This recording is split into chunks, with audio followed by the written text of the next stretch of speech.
Outre sa capacité de décision, de produire des directives claires et applicables, d'être réactif, ou plutôt proactif face aux évolutions de la crise, notre manager doit également communiquer car il ne vit pas, comme son équipe ou son entreprise, dans un monde sans aucune interaction.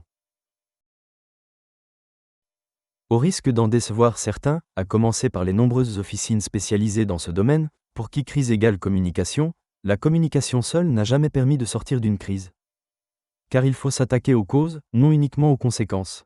Et sauf cas très spécifiques, les causes ne sont pas des problèmes liés à la communication. Mais une bonne ou une mauvaise exploitation peut avoir des conséquences importantes sur la suite. Prenons l'exemple du Centre interministériel de crise français, placé sous la supervision du ministre de l'Intérieur. Ce centre se veut une vocation stratégique.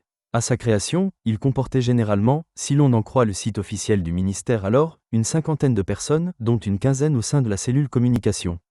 30% de l'effectif pour une activité importante mais pas vitale. Est-ce le bon ratio pour vraiment traiter les causes profondes et agir efficacement ?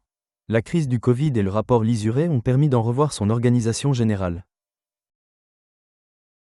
Pourtant, une bonne communication permet d'apaiser les tensions, de faire retomber la pression, de montrer, en interne et en externe, que des gens responsables cherchent à résoudre le problème. Il est important que les personnes, concernées ou non, aient le sentiment, juste le plus souvent, que la crise est traitée à bon niveau de manière correcte.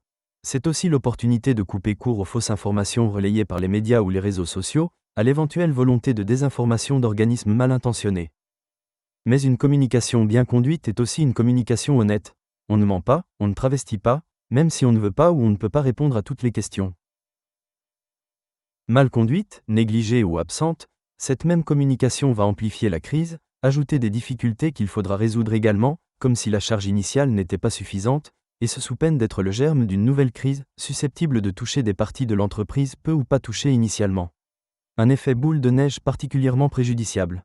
Citons l'exemple de cette multinationale alimentaire en 2020 lors de la découverte de larves dans le lait en poudre infantile d'une de ses marques.